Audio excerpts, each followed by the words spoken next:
उत्तर प्रदेश सरकार 104 पूर्व आईएएस अधिकारियों ने पत्र लिखकर कई मुद्दों पर आपत्ति जाहिर की। इन पूर्व अधिकारियों ने धर्मांतरण विरोधी अध्यादेश को लेकर राज्य सरकार से संज्ञान लेने की अपील की। अधिकारियों के पत्र में इस अध्यादेश को घृणा, विभाजन और कट्टरता की राजनीति के केंद्र बनाने वाला कहा है। पत्र लिखने वालों में पूर्व राष्ट्रीय सुरक्षा सलाहकार शिवशंकर मेनन, पूर्व विदेश सचिव निरुपमा राव, प्रधानमंत्री के पूर्व सलाहकार टीके नायर भी शामिल हैं। पत्र के जरिए मांग की गई है कि इस अध्यादेश को वापस लिया जाए। पत्र पर हस्ताक्षर करने वाले अधिकारियों ने कहा, मुख्यमंत्री सहित सभी राजनेताओं को संविधान के बारे में अपने आप को फिर से शिक्षित करने की जरूरत है, जिसे आपने बरकरार रखने के लिए शपथ ली है। पत्र में लिखा गया है कि यूपी, जिसे कभी गंगा जमुनी तहजीब को लेकर जाना जाता था, वो अब घृणा, विभाजन और कट्टरता की राजनीति का केंद्र बन गया है और शासन की संस्थाएं अब सांप्रदायिक जहर में डूब चुकी हैं। यूपी में युवा भारतीयों के खिलाफ आपके प्रशासन के अत्याचारों की एक श्रृंखला तैयार हो चुकी है। इसके अलावा पूर्व अधिकारियों के इस पत्र में कई अहम मामलों का जिक्र भी है। पत्र में मुरादाबाद में हुए मामले का जिक्र किया गया है, जिसमें अल्पसंख्यकों को कथित रूप से बजरंग दल ने दोषी ठहराया था। पत्र में पुलिस पर मूक दर्शक बने रहने का आरोप लगाया गया है। इसके अलावा इस पत्र में बिजनौर में 2 किशोरों को पीटने और फिर उनके खिलाफ लव जिहाद का मामला दर्ज करने का जिक्र किया गया है। हालांकि लड़की और उसकी मां ने किशोरों पर लगे आरोपों से इनकार किया था। पत्र में लिखा गया है, ये अत्याचार कानून के शासन के लिए समर्पित भारतीयों के आक्रोश की परवाह के बिना जारी है। धर्मांतरण विरोधी अध्यादेश का उपयोग एक छड़ी के रूप में किया जा रहा है, विशेष रूप से उन भारतीय पुरुषों को पीड़ित करने के लिए जो मुस्लिम हैं और महिलाएं हैं, जो अपनी स्वतंत्रता का प्रयोग करने की हिम्मत रखते हैं। जी मीडिया संवाददाता विशाल रघुवंशी जुड़ गए हमारे साथ इस खबर पर और अधिक जानकारी के लिए। विशाल, पूर्व आईएएस अधिकारियों ने मुख्यमंत्री योगी आदित्यनाथ को जो पत्र लिखा है, उसमें कई बातों को रखा गया है, लेकिन एक सवाल यह भी है कि सभी पूर्व आईएएस अधिकारी जिस सरकार के दौरान तैनात थे, उस वक्त और आज के हालातों में क्या समानताएं हैं, क्या असमानताएं हैं, और जो सवाल रखे गए हैं उनको मुख्य केंद्र बिंदु को रखकर इसे किस तरह से देखा और समझा जाए? देखिए, 104 पूर्व नौकरशाहों ने सीएम योगी आदित्यनाथ को एक खुला पत्र लिखा है और इस पत्र में लफ्ज़ जिहाद को लेकर बात कही है। उन्होंने इस पत्र में मुरादाबाद का, बिजनौर का जिक्र किया है। घटनाओं में ये तौर पर बजरंग दल की जो घटना हुई थी मुरादाबाद में, उसका जिक्र किया है। कहा है कि पुलिस जो है मूक दर्शक बनी रही। इसके साथ साथ बिजनौर की घटना का जिक्र किया है। इसके साथ साथ उत्तर प्रदेश में ये कहा है कि गंगा जमुनी तहजीब रही है। ऐसे में इस वक्त जो इस फैसले के बाद, इस कानून के बाद यहाँ का माहौल जो है खराब हुआ है। तो इस तरह का पत्र फिलहाल लिखा गया है। लेकिन गौर करने वाली बात यह है कि जो 104 पूर्व नौकरशाहों ने जो पत्र लिखा है, ये किस किस समय में जो है इनमें तैनात रहे हैं, तो इन सब तमाम चीज़ों को लेकर फिलहाल ये कहा जा सकता है कि अब इस पत्र के बाद राजनीति भी तेज होगी। क्योंकि अगर हम बात करें कांग्रेस की, समाजवादी पार्टी की, तो तमाम जो राजनीतिक दल हैं वो सरकार को घेरते आए हैं इसी मुद्दों को लेकर कि सरकार जो है एक धर्म विशेष को टारगेट करने के लिए कुछ बड़े फैसले लेती है। ऐसे में इस लेटर के बाद जो पूर्व नौकरशाहों ने लिखा है, उसके बाद भी अब राजनीति होना तेज होगी। और सबसे महत्वपूर्ण है कि 104 नौकरशाह जो है वो बड़े पदों पर तैनात रहे हैं। तो ऐसे में इस लेटर के बाद क्या कुछ प्रतिक्रियाएं आएंगी, ये भी देखना होगा। विशाल, धर्मांतरण अध्यादेश का मुद्दा है इस पत्र में उठाया गया है या फिर किसी और मुद्दे को लेकर भी सवाल किए गए हैं, अपनी बात रखी गई है इन पूर्व आईएएस अधिकारियों की तरफ से?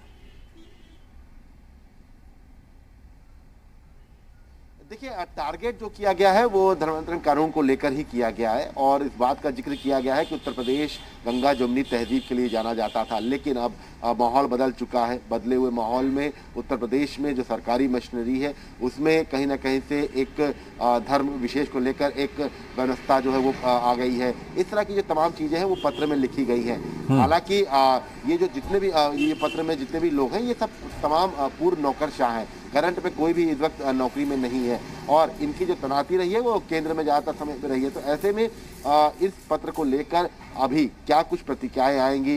हालांकि ये बिल्कुल तय है कि विपक्षी खेमा जो है वो इस पत्र को लेकर सरकार पर आरोप जरूर लगाएगा। इसके साथ साथ कुछ मीडिया रिपोर्ट्स का भी जिक्र इस पत्र में किया गया है, जिसमें बिजनौर की घटना है, मुरादाबाद की घटना है, बजरंग दल का जिक्र किया गया है कि बजरंग दल के लोगों ने किस तरह से जो है मुरादाबाद में घटना की थी और जो काफ़ी सुर्खियाँ भी बनी थी। लेकिन इन सब के बीच में ये जो पत्र है ये लगातार अब ये कहा जा सकता है कि इसके आने के बाद यूपी में राजनीति होना तेज है। तमाम जो है समाजवादी पार्टी हो या कांग्रेस हो, ये आरोप अब लगाएंगे सरकार पर, और सरकार पर चूंकि लगातार इस बात को कहा जाता है कि एक धर्म विशेष को लेकर फैसले लेती है, जो ये आरोप लगाए जाते हैं विपक्ष की तरफ से, तो ऐसे में इस पत्र के बाद जाहिर सी बात है कि राजनीति होना भी तेज हो जाएगी। विशाल, जिन घटनाओं का जिक्र इस पत्र में किया गया है, उन घटनाओं के मद्देनजर क्या कार्रवाई की गई थी, क्या उस वक्त हालात थे, और पत्र में जो जिक्र किया गया है उसमें कितनी समानताएं हैं? देखिए, अगर हम उत्तर प्रदेश की बात करें तो उत्तर प्रदेश में सरकार का जो धर्मांतरण कानून का लाने का जो फैसला था उसकी तारीफ भी बहुत हुई थी, क्योंकि कई मामले ऐसे आए थे, चाहे वो कानपुर का मामला रहा हो, बरेली का मामला रहा हो, मुरादाबाद का मामला रहा हो, पश्चिम यूपी में ज़्यादातर मामले इस तरह के सामने आए थे, जिसमें ये अक्सर देखा जाता था कि एक जाति विशेष का व्यक्ति जो है अपना नाम बदलकर शादी करता था और उसके बाद लड़की के साथ जो है दुर्व्यवहार करता था और उसके बाद उसको छोड़ देता था।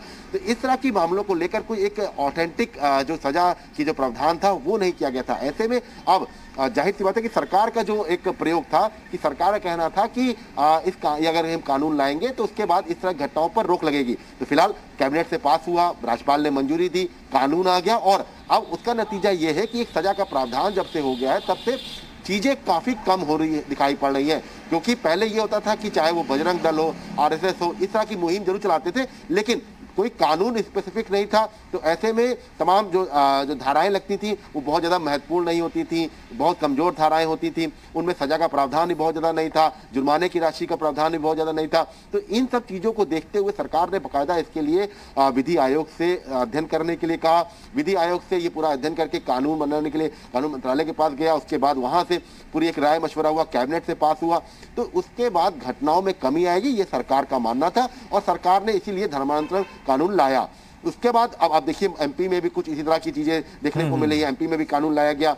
तो ये तमाम ऐसी पहल थी जो सरकार की तरफ से ये कोशिश की गई थी कि ऐसी चीजें ना हो। और हालांकि अगर हम सरकार की बात करें या विपक्ष की बात करें तो विपक्ष लगातार हमलावर रहा हो, चाहे ये इस बात की धर्मांतरण कानून को लेकर हम बात करें या जो उपद्रवी थे उनसे जो सरकारी संपत्ति की जो क्षतिग्रस्त करने के बाद वसूली की जो बात थी उसको लेकर, पोस्टर लगाने की बात को लेकर, हमेशा विपक्ष के निशान सरकार जरूर रही। लेकिन सरकार ने इस तरह के बड़े फैसले लिए जिसका विरोध भी हुआ, लेकिन कई जगहों पर इसकी तारीफ भी हुई। तो हालात अगर हम देखें तो हालातों को शायद सरकार के जो तमाम अधिकारी हैं या खुद सीएम योगी आदित्यनाथ हैं वो बेहतर समझते हैं कि चीजें क्या कुछ बेहतर हो सकती है, आने वाले दिनों में क्राइम की घटनाएं इस तरह से कैसे रुकेंगी। तो इसके लिए कानून लाया गया था। हालांकि कुछ कानूनों की खामियां भी होती हैं, कानूनों में खामियां ये होती हैं कि उसका प्रयोग कहीं ऐसा ना हो कि इसका मिसयूज कर दिया जाए किसी को फंसाने के लिए, इस बात का विशेष ध्यान जरूर रखना होगा। लेकिन खास तौर से अगर हम देखा जाए कि इस तरह की घटनाएं जो है जो उत्तर प्रदेश में लगातार होती रही हैं और एक के बाद एक घटनाएं खुली हैं, ऐसा नहीं था ये पहला मामला कोई एक आया या दो मामले आए उसके बाद कोई कानून लाया गया, लगातार मामले आते रहे। और इस तरह के मामलों को लेकर एक जो सोची समझी रणनीति थी, एक पूरा जो पीछे से फंडिंग थी, उसका भी खुलासा हुआ था। तब जाके यूपी सरकार ने ये कानून लाया था और उस कानून का दखल ये है कि अब घटनाएं बहुत कम हो रही हैं और फिलहाल ये कहा जा सकता है कि इस तरह की चीजों पर रोक भी लगेगी। लेकिन विशाल, एक सवाल तो यह भी सामने आएगा कि सिर्फ उत्तर प्रदेश के मुख्यमंत्री को यह पत्र क्यों लिखा गया? और भी तो प्रदेशों में इसका जिक्र हो रहा है, वहां पर भी तो धर्मांतरण अध्यादेश लाने की बात कही जा रही है, मध्य प्रदेश की बात हो, हरियाणा की बात हो, यह भी तो एक सवाल आएगा सामने।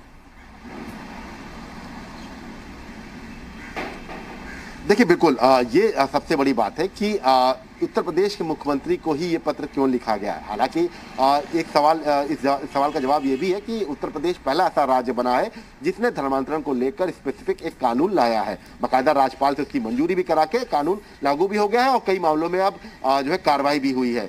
तो ऐसे में ये कहना थोड़ा सा जल्दीबाजी होगा कि ये लेटर जो है पूर्व नौकरशाहों की तरफ से उत्तर प्रदेश के राजनीतिक हालातों को देखते हुए लिखा गया है या जो तमाम स्थितियां हैं उनको देखते हुए लिखा गया है। तो ये पूर्व नौकरशाहों की क्या मंशा थी ये अभी बता पाना मुश्किल है, लेकिन 104 पूर्व नौकरशाहों की लेटर लिखा गया। इस पत्र के मद्देनजर ये भी लगभग तय है कि कहीं ना कहीं सियासत भी गरमाएगी और देखना बेहद अहम होगा सरकार की तरफ से इस पत्र को लेकर क्या रिएक्शन सामने आता है। फिलहाल जानकारी के लिए आपका शुक्रिया।